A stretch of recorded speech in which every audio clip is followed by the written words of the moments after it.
Queridos irmãos, que a paz do nosso Mestre encontre acolhida dentro de nossos corações.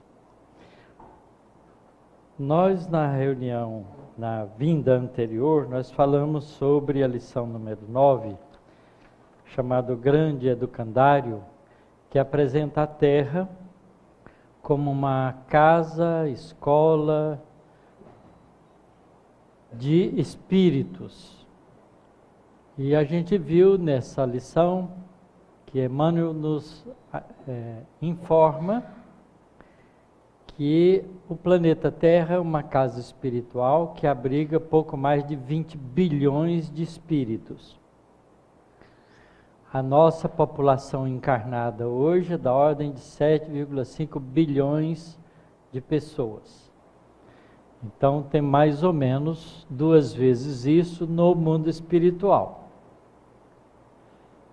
O número certo não importa, porque toda casa espiritual tem as fronteiras abertas e tem o ir e vir. Espíritos vêm de outros planetas para cá, nascem entre nós, e espíritos que conseguem vencer na evolução valores acima do padrão da Terra, vão para outros sistemas planetários, continuar o progresso em mundos diferentes. Quer dizer, espírita tem que acreditar em extraterrestre, né? Mas é diferente, porque não precisa de vir em nave espacial. O espírito viaja como quer, não é? Ele viaja livre do corpo físico. E segundo os espíritos dizem, quando o espírito tem a liberdade de ir e vir, porque já conquistou valores para isso, ele viaja com a velocidade do pensamento, que é muito mais rápida do que a velocidade da luz, que para nós já é um assombro. Então é fácil um espírito sair de um sistema planetário e ir para outro.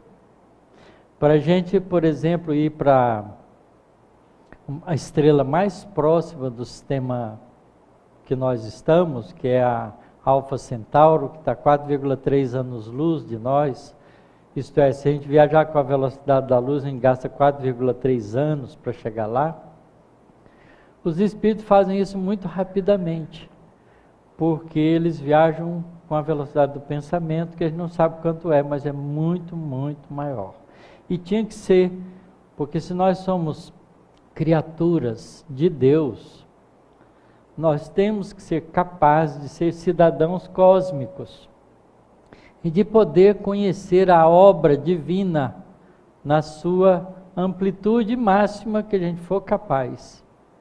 Portanto, a gente tem que ter a liberdade de viajar de uma galáxia para outra, não dentro só da nossa galáxia. E só para vocês terem uma ideia, a galáxia mais próxima da nossa, da Via Láctea, é a galáxia de Andrômeda, que está a 2 milhões de anos-luz de nós.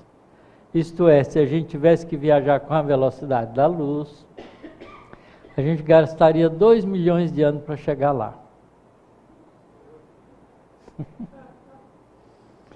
Mas tem galáxia que está a bilhões de anos-luz de nós, e a gente pode e tem que conhecer tudo isso. Porque nós somos filhos de Deus, habitantes do universo, cidadãos cósmicos. Então essas informações que Emmanuel vai nos dando, vai tirando a gente da nossa pequenez e vai fazendo a gente se tornar grande com Deus. Não é grande por conta própria, porque a gente não faz nada por conta própria ainda, porque somos espíritos ainda pouco adiantados. E as coisas que a gente faz quase sempre nos compromete. Então é importante que a gente compreenda e tenha essa visão, para que a gente se encha de valor, de força, para progredir, para poder se libertar, para ter a felicidade plena. E hoje a nossa lição em continuidade vai falar um pouco de um recurso que a gente tem e que a gente não compreendeu direito até hoje. que é a religião. Lição de número 10 do livro Roteiro. Emmanuel começa dizendo o seguinte: a ciência multiplica as possibilidades dos sentidos e a filosofia aumenta os recursos do raciocínio. Mas a religião é a força que alarga os potenciais do sentimento. Olha que coisa incrível. O ser humano, ou o espírito imortal, melhor dizendo, tem que evoluir adquirindo 2 campos de valores, que na linguagem comparativa com um pássaro, representa as suas 2 asas para voar em plenitude, que é a intelectualidade e a moralidade. A intelectualidade a gente desenvolve através dos recursos do raciocínio, da inteligência. E esses recursos são instrumentalizados pela ciência e pela filosofia. E a gente já se gaba disso, porque a intelectualidade no nosso planeta Terra é cheia de arrogância por causa disso. A gente sobe numa caixa de fósforo e acha que está no pico do mundo. Isso chama arrogância. A pessoa arroga para si mesmo a grandeza que ainda não tem. Então, a inteligência e a filosofia dá esses recursos para o ser humano, de desenvolvimento da capacidade intelectual. Mas, segundo o Emmanuel aqui, a religião é a força que alarga a potencialidade do sentimento. Então, vem aí uma questão para nós pensarmos. Se nós temos que desenvolver em inteligência e moralidade, o sentimento está relacionado com a moralidade. E a gente não sabe o que é sentimento. Alguém sabe explicar o que é sentimento? A gente sabe sentir, mas não sabe explicar. Porque geralmente é isso que a gente fala: olha, eu senti uma coisa que eu não sei explicar. Né? Porque a gente não tem jeito de materializar o sentimento da gente para que o outro compreenda. Então a gente só pode compreender sentimento com sentimento. Ninguém vai entender a dor de cabeça terrível que uma pessoa diz que tem, se ela não tiver tido aquela dor de cabeça. Porque o grau de entendimento nosso está associado à nossa percepção, à nossa capacidade de perceber as coisas à nossa volta, a dificuldade dos outros. Aliás, estava falando que a gente tem que desenvolver caridade. Caridade é amor em ação. Como nós ainda não temos amor, a caridade tem que ser o serviço em ação. Porque através do serviço em ação, a gente vai aprendendo o sentimento da solidariedade e mais tarde o amor. Porque a gente também não sabe ainda o que é amor. Quantas pessoas que jura de pé junto que ama ciclano ou fulano de tal, não é? Quando perde fica desesperado, mas se superar aquele primeiro passo, menos de 1 ano já está com outro. E a gente não sabe que tamanho era aquele amor que dizia que era tão desesperante assim. Não é? É porque a gente não sabe o que é isso ainda. A gente está falando de coisa que a gente não entende direito. Segue Emmanuel. Por isso mesmo, no coração mora o centro da vida. Dele partem as correntes imperceptíveis do desejo, que se consubstanciam em pensamento no dínamo cerebral, para depois se materializarem nas palavras, nas resoluções, nos atos e nas obras de cada dia. Está aí uma coisa que a gente nunca tinha pensado direito. Aonde nasce o nosso desejo? De qualquer coisa, não importa. Onde nasce, né?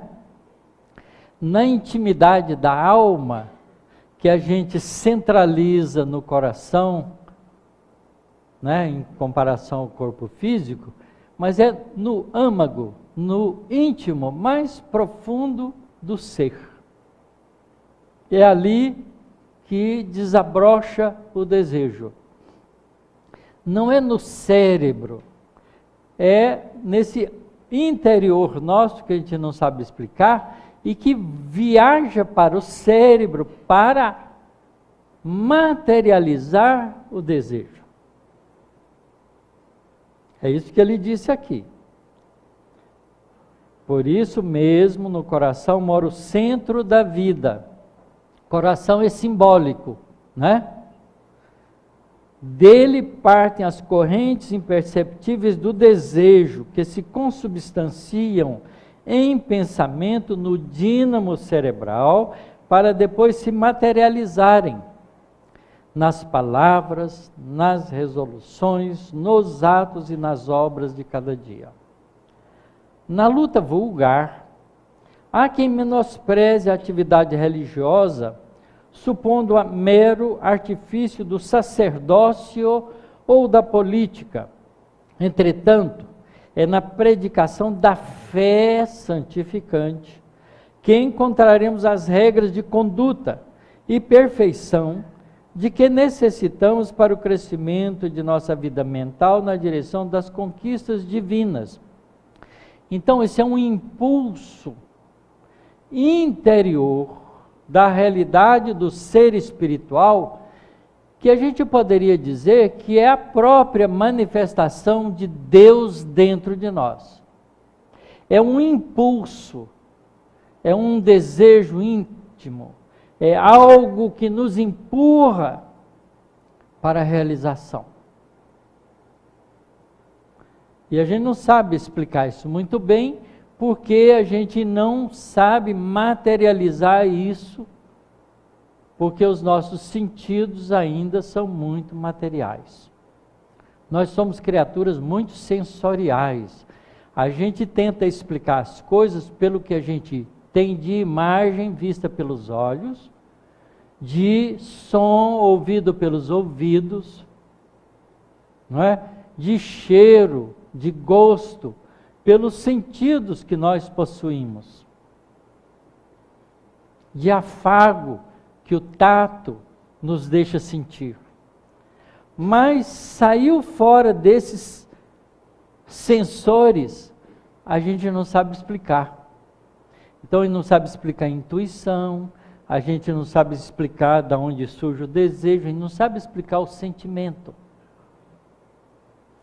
Porque eles são coisas espirituais. A humanidade, sintetizando o fruto das civilizações, é construção religiosa. Olha a afirmativa de Emmanuel. A gente diria aqui, né, do ponto de vista material, que a humanidade, sintetizando o fruto das civilizações, é construção da inteligência. Pergunta os cientistas, eles não vão falar isso. Jamais eles vão admitir que é construção religiosa. Vocês sabem por quê os egípcios construíram aquelas pirâmides enormes? Por causa da religião. Porque eles acreditavam, né, que o faraó, que era o mais importante, ia voltar. Precisava de tudo aquilo que ele tinha amealhado, inclusive do corpo, então mumificava o corpo. É uma construção do sentimento, da religiosidade daquele povo. Eu diria que hoje a gente constrói essas coisas todas muito mais pela vaidade e pelo orgulho. As cidades que competem pelo prédio maior, mais alto do mundo, fazem isso por pura vaidade. Por arrogância. Que um pequeno tremor de terra pode jogar no chão. E vai tremer e vai cair. Porque tudo que é transitório passa. Dos nossos antepassados, invertebrados e vertebrados, caminhamos nos milênios de reencarnação em reencarnação, adquirindo inteligência por intermédio da experimentação incessante. Mas não é somente a razão o fruto do nosso aprendizado no decurso dos séculos, mas também o discernimento ou luz espiritual com que pouco a pouco aperfeiçoamos a mente. Sabedoria não é inteligência desenvolvida, é inteligência associada ao coração, ao bem, à moralidade. O indivíduo pode ser muito intelectual, mas não precisa ser sábio. Parece contraditório, mas não é. As palavras têm suas significações. A religião é a força que está edificando a humanidade, é a fábrica invisível do caráter e do sentimento. Milhões de criaturas encarnadas guardam ainda avançados patrimônios de animalidade. Isso é pura verdade isso. É só pegar a gente com raiva. A gente não é diferente do bicho quando está com raiva. Quem é que não fica com raiva aqui? Levanta a mão, por favor. Ainda bem que nós já somos honestos.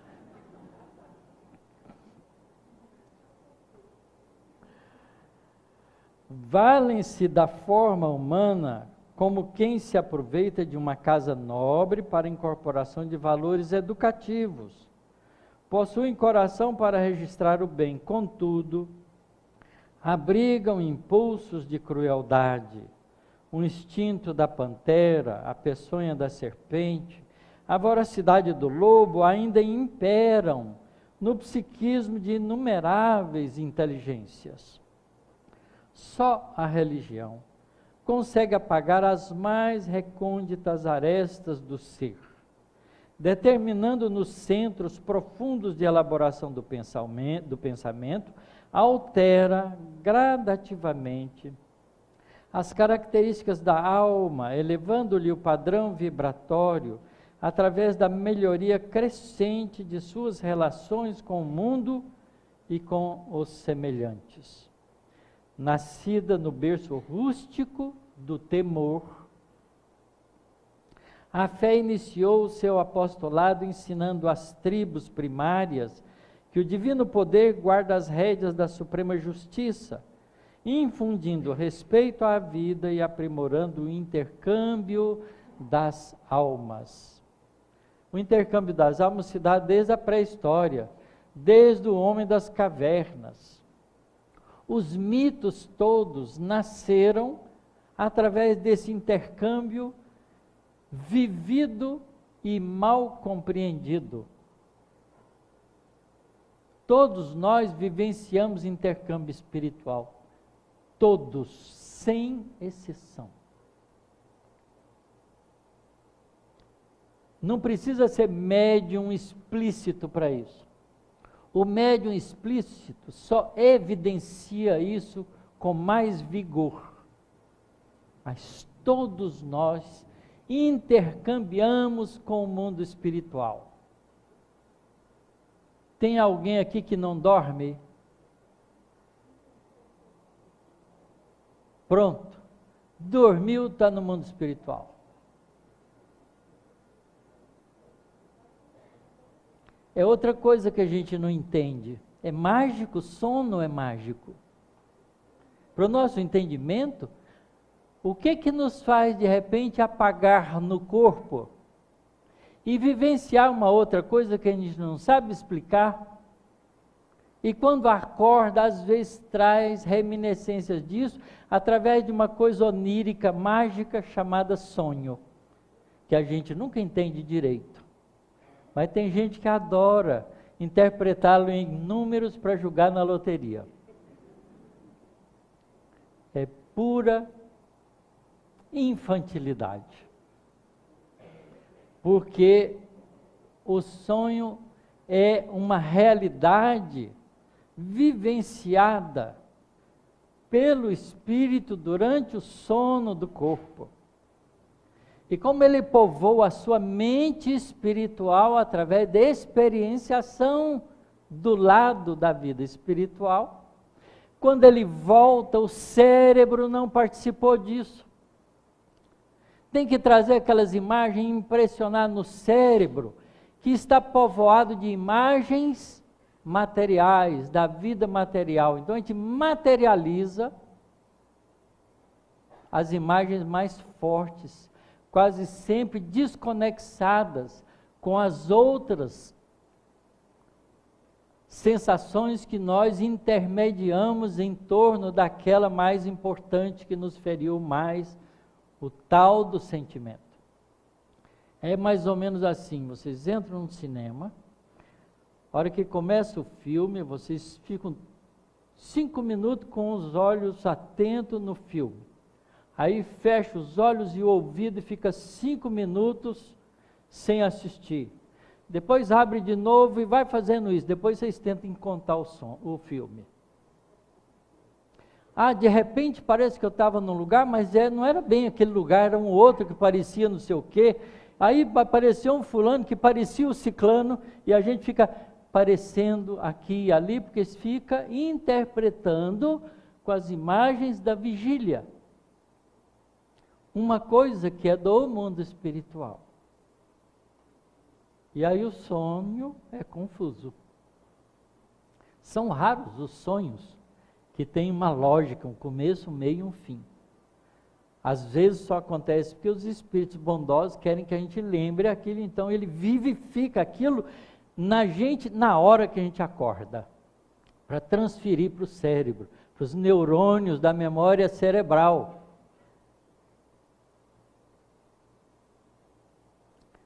A gente tem muito que aprender, realmente a gente sabe pouco.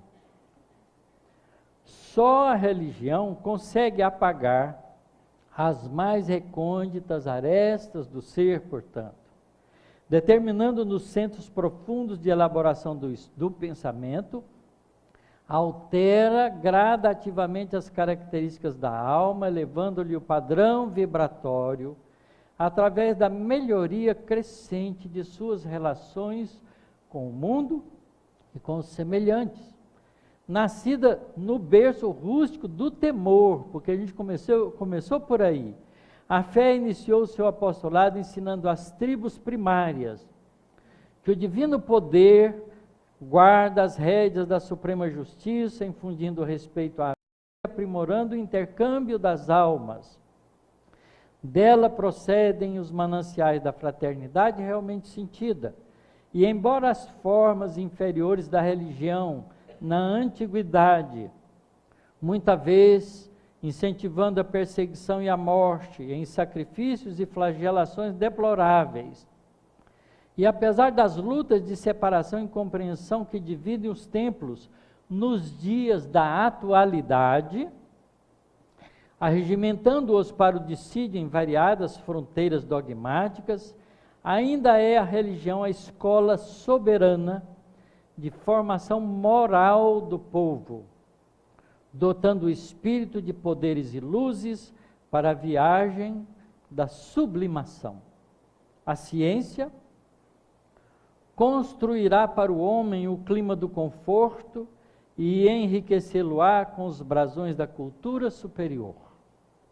A filosofia auxiliá-lo-á com valiosas interpretações dos fenômenos em que a eterna sabedoria se manifesta, mas somente a fé, com seus estatutos de perfeição íntima, consegue preparar o nosso espírito imperecível para a ascensão à glória universal. Então nós precisamos entender o que é religião, que não é seita, não é partido, não é aglomeração de pessoas com regras. Religião vem da palavra religare, do latim, que significa ligar de novo o ser criatura ao ser criador. Por que ligar de novo? Porque essa ligação é de duas vias. Quando nós somos criados, Deus se liga a nós. Então Deus está ligado a todos nós, Ele é o Criador e nos conhece a cada um. Todo pintor conhece os quadros que fez, por maior número que seja. Não é? Porque ele fica ligado à sua obra. Isso vale para todas as nossas atividades, para todos nós. Mas há um outro passo que é importante, que é a criatura se ligar ao Criador. E essa a gente faz a partir do nosso desenvolvimento espiritual. A aquisição da moralidade nada mais é do que perceber em profundidade a ligação íntima que temos com o nosso Criador. A inteligência nos ajuda nisso, porque ela é capaz de orientar a nossa experienciação, à medida que a gente acumula conhecimentos. Vamos dar um exemplo, para ficar bem prático. Nós não precisamos de experimentar cocaína para saber que ela faz um dano no nosso organismo. Por quê? Porque tem pessoas que já fizeram isso por nós. A inteligência nos diz, olha, por que eu vou experimentar se o outro ali experimentou e está num bagaço só? Então a inteligência nos ajuda. Mas a inteligência só nos ajuda quando a gente a usa com esse propósito. E para a gente usar a inteligência para o propósito do crescimento espiritual, a gente precisa conquistar em nós algo valiosíssimo, mesmo que seja em pequenas gotas, que é o que a gente chama de humildade. A experiência do outro só serve para mim quando eu o considero igual a mim. Se funcionou para ele, vai funcionar para mim, porque eu não sou diferente dele. Isso é humildade, é reconhecer que todos nós somos iguais. É uma gota de humildade, não é toda. Mas isso já nos ajuda muito. Porque há duas maneiras de aprender. Com a experiência própria, lugar comum. Todo mundo faz isso. E com a experiência alheia, para aqueles que sabem que o outro é igual a si e ele é igual ao outro. Então isso começa a ser um pequeno passo de sabedoria, porque a gente está usando a intelectualidade, o lado positivo da relação. Então um pouquinho de moralidade, porque moralidade não é regras, simplesmente de comportamento estabelecido por uma ética.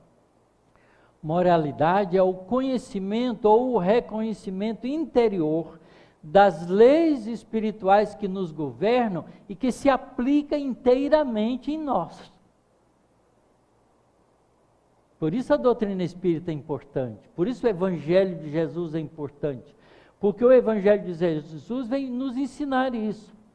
A doutrina espírita vem nos revelar as leis espirituais que nos governam. Você não precisa acreditar, mas é reencarnado. Ponto. Não é uma questão de crença, é uma questão de fato. Nós acreditávamos que a Terra era o centro do universo. Quando aqueles que apareceram, não, a Terra gira em torno do Sol, nós queimamos ele. Mesmo assim, o Sol não gira em torno da Terra, é a Terra que gira em torno dele. Por mais gente que tenha morrido por ter defendido isso. Isso não muda os fatos. É uma questão de compreensão, de lento progresso espiritual. E esse progresso espiritual vai sendo feito por esse impulso interior, que a gente não sabe explicar, que a gente chama de fé, mas não sabe o que é, e que a gente tenta associar com o entendimento, porque o entendimento vai devagarinho revelando esses sentimentos, de alguma maneira, para nós. E para não ficar cega essa fé, é bom que se use a inteligência, porque são duas asas. Você não voa com uma asa só. Não é? Então tem que usar as duas, uma equilibrando a outra, porque tem mais, se essa for maior do que essa, não voa também. E se você bater essa diferente dessas, fora de harmonia, também não voa. É assim que tem que ser, assim não voa. Essa conquista é lenta, mas é conquista individual. Cada um de nós tem que fazer a sua própria. Não adianta em dizer, que pena que meu filho não estava lá para ouvir aquilo. O mais importante é o que você está fazendo com isso que você ouve. Deixa, o seu filho vai ter o tempo dele. Você está tendo o tempo seu. Todos nós somos criaturas divinas. A hora de cada um chega. Porque a hora de cada um é conquista. E a gente não pode obrigar o outro a conquistar as coisas. Você pode obrigar-se a si mesmo a conquistar as coisas. Só e somente só. É difícil isso para nós, porque a gente não tem ainda respeito por si próprio e por isso não sabe dar respeito também ao semelhante. Jesus disse muito bem, a gente tem que amar o próximo como a si mesmo. Mas se você não ama a si mesmo, não há como amar o próximo. Porque você não tem para dar. A gente só dá o que tem. Só. Então a gente tem que aprender a amar a si mesmo, para poder, sabendo que é bom para a gente, respeitando a gente mesmo, fazer isso para o semelhante. Seja ele nosso filho, seja ele nosso inimigo, não importa. Não há diferença, porque a conduta da gente é em direção aos outros.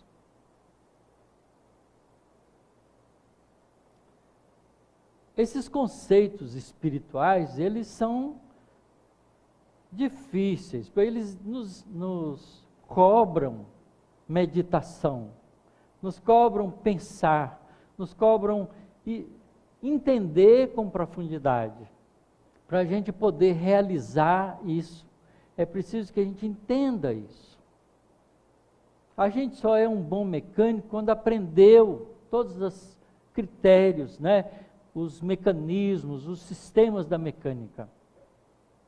A gente só é um bom médico quando a gente aprendeu direito, todos os recursos que a medicina oferece para o indivíduo para ele ser um bom médico. Meio médico não é médico. Porque meio médico tanto salva quanto mata. Então é complicado. E a gente tem que fazer isso com a gente. Quer dizer, religião é intimidade da gente com o Criador. Não é modo de crença. é modo de vida. Não adianta a gente bater no peito, eu acredito no livro sagrado e não sei mais o que, e pereré, e não agir com o critério da solidariedade, da fraternidade universal. A gente hoje mesmo estava assistindo na televisão a pregação de um jovem, uma pessoa de uns 30 e poucos anos, casado com a família, né, um leigo da religião, uma dada religião, não importa qual, dizendo isso, né, que a gente foi criada à imagem e semelhança de Deus. Mas aí, porque a gente pecou, a gente perdeu o lugar de filho de Deus. E não é mais filho de Deus, porque pecou. Aí é preciso que Deus recupere a gente como criatura. E mais ainda, e eleve a gente para ser filho dele. Quer dizer, então o critério é de Deus, não é nosso. Então, existem muitos de nós que não são nossos irmãos, que não são filhos de Deus ainda, é criatura. E se tiver em pecado, é menos do que criatura. Isso não faz o menor sentido. Porque, como disse Jesus, atire a primeira pedra aquele que se julgasse em pecado. Estamos todo mundo lascado. Não é? Então, não é assim que funciona. Nós somos irmãos. O bandido que matou 50 pessoas é nosso irmão. O político que roubou milhões e deixou muita gente passando fome é nosso irmão. Está equivocado nas suas ações, mas é nosso irmão e tem que ser amado por nós igualmente. Jesus, quando veio entre nós, não fez distinção. Amou a todos. Compreendeu a dificuldade que todos tinham de entender os ensinamentos, porque isso é uma conquista. Ele mesmo disse, olha, a parábola do semeador representa claramente isso. A gente semeia, mas as boas sementes podem cair em qualquer lugar. Se cair no pedregulho, ou a meio do caminho, os pássaros vêm, comem a semente e elas não vão funcionar. Se cair no pedregulho, vão até brotar, mas o terreno é muito quente, seco, vai morrer tudo. Se cair no meio do espinheiro, vai nascer e vai tentar crescer, mas o espinheiro vai abafá-la e ela não vai dar fruto. Mas aquela que cai no terreno bom, essa brota, cresce e frutifica, mas não frutifica igual. Uns frutificam 30, outras 60, outras 100. O que ele está dizendo com isso? Que nós somos ainda terrenos pouco preparados para a semeadura dos valores espirituais imortais. Então é preciso que o tempo nos ajude no processo reencarnatório, que a gente vá se transformando em beira do caminho, quer dizer, indiferente às coisas, ou ainda duro de coração, como o terreno pedregoso, ou ainda cheio de vãs ilusões, como o terreno espinheiro, que deixa os interesses do mundo tomar conta da gente, ou a gente se desperta para os valores espirituais e, de acordo com o nosso esforço, vai dar 30, 60 ou 100. É uma imagem bonita que Jesus deixa para nós, mas Ele está mostrando para nós que tem um caminho que precisa ser percorrido. E para eu alcançar o reino dos céus, eu preciso nascer de novo. Isto é preciso ter tempo para ir mudando de tipo de terreno, se preparando através do desenvolvimento lento e gradual dos dois valores do ser humano: inteligência e moralidade.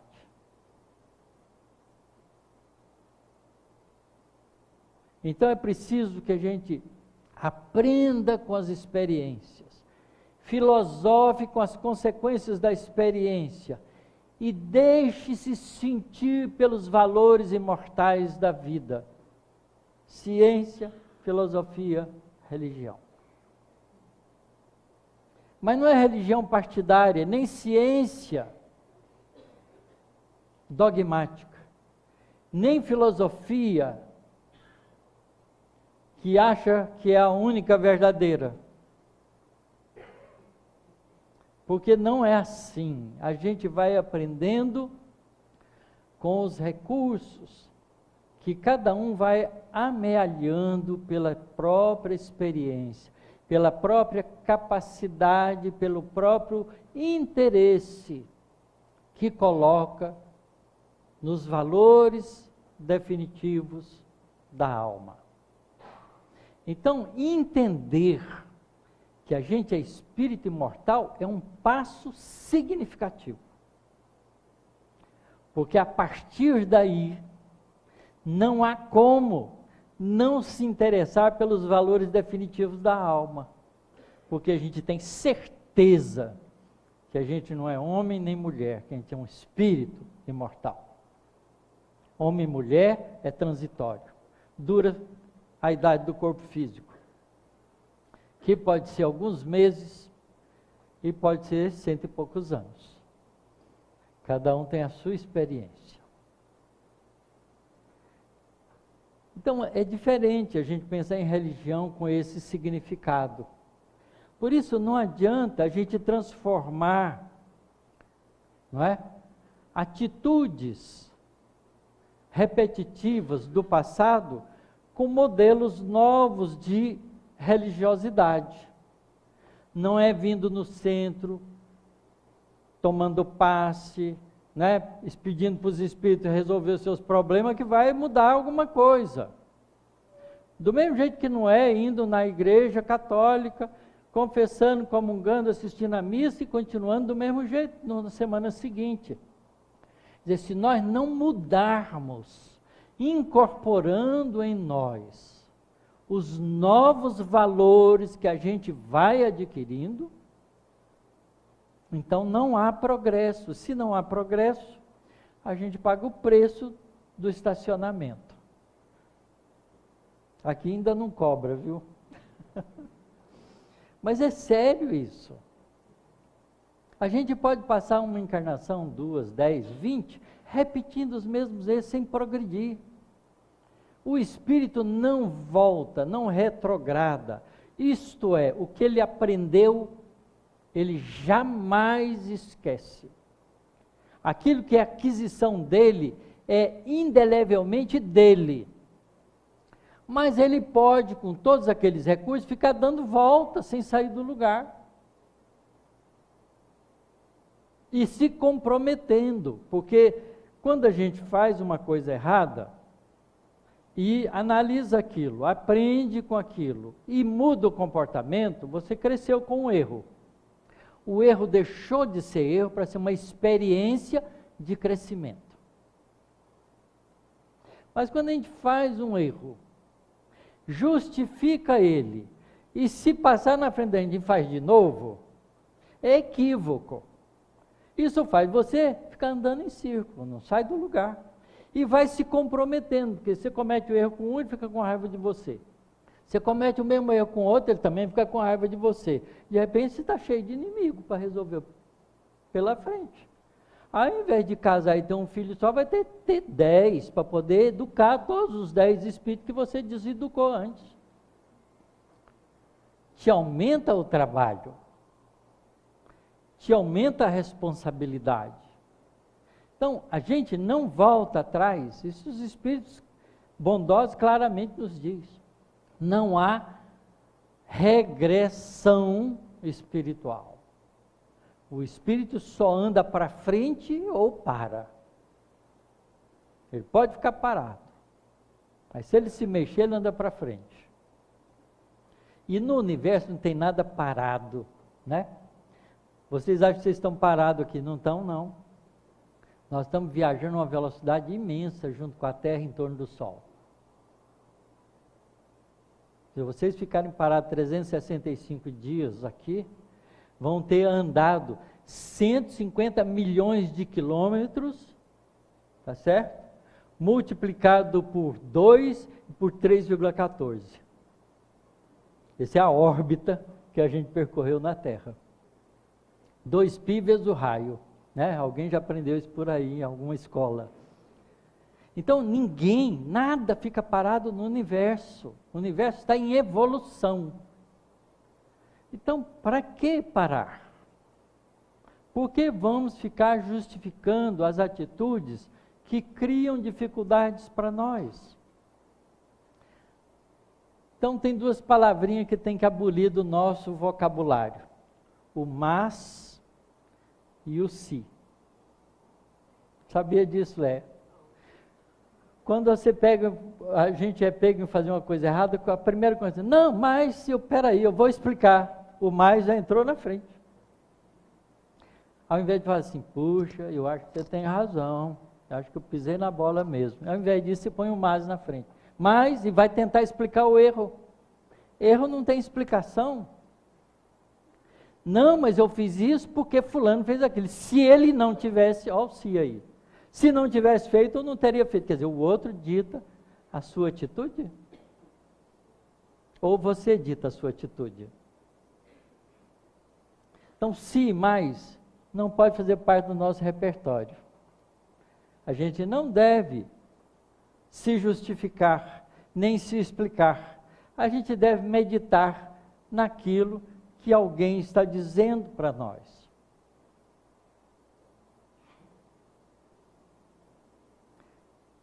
Olha, tem muita coisa para mudar na gente. Não é fácil, porque a gente está distraído de nós mesmos. Esse foi o conselho importante de moralidade que Jesus nos deu. Vigiai e orai. O que significa essas duas palavrinhas? Não é orai e vigiai, negativo. Vigiai primeiro, orai segundo. Por quê? Porque vigiar é estar atento consigo próprio. Vigilância individual é estar atento com o que você está pensando, sentindo e fazendo. Porque são os 3 recursos da sua revelação. Você se revela pensando, sentindo e fazendo. Quando você pensa, os espíritos que estão à volta sabem. Então você está agindo. Quando você sente, as pessoas que estão à volta sentem. E quando você faz, você materializa essas duas coisas. Então, ter vigilância, ter atenção com esse tipo de conduta nosso. E aí sim, vale a pena orar e pedir a Deus, essa é a busca da força moral, que nos ajude a termos atitudes corretas. Não é pedir a Deus para livrar a gente das dificuldades. É pedir a Deus para dar força para a gente vencê-las. Porque as dificuldades não são criadas por Deus nem pelas coisas por aí. Elas são criadas, na maioria das vezes, por nós mesmos.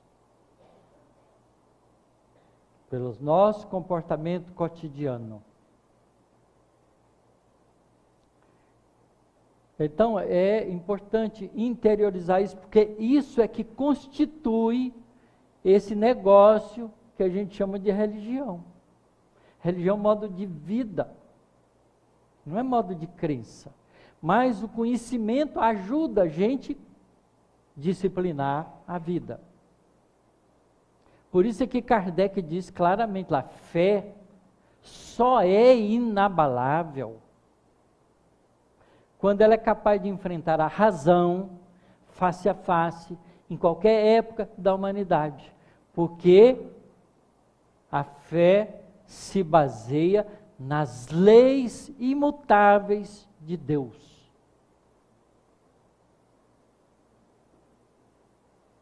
Porque a fé é uma construção da alma que caminha na direção de se ligar ao Criador. Então, fé não é puramente crença, ela é muito mais do que isso.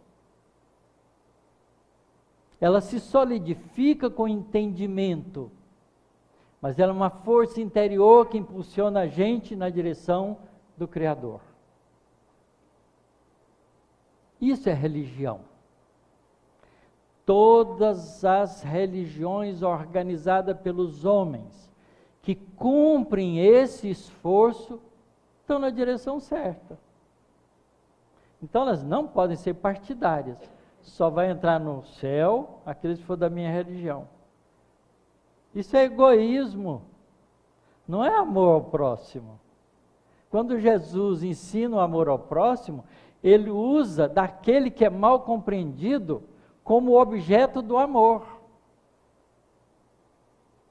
E usa para isso o caído, que ninguém sabia quem era, porque não precisa ser identificado, e o samaritano, que era desprezado pelos partidos sociais e religiosos da época. Jesus deixa claro que amor é incondicional. Que o ato de servir ao semelhante é incondicional.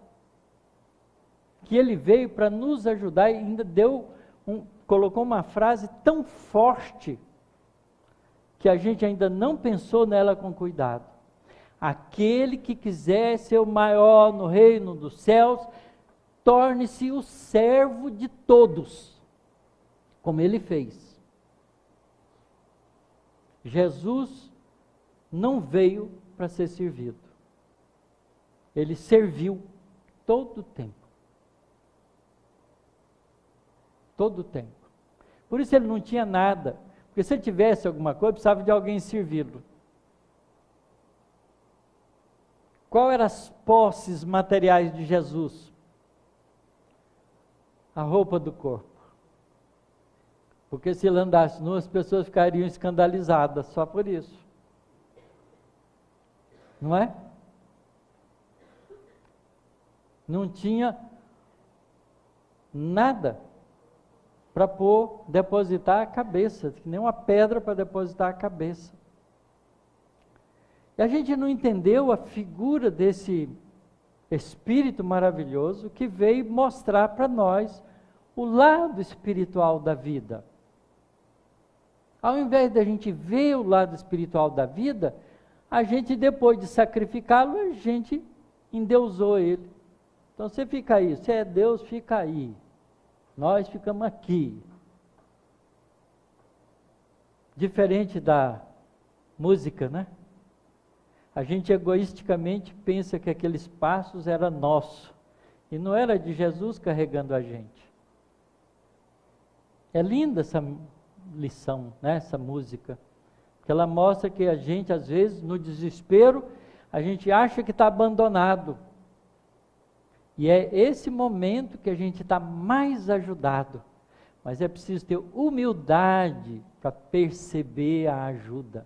Porque a ajuda não vem para nós para nos livrar dos nossos compromissos, mas para nos dar força para vencê-los.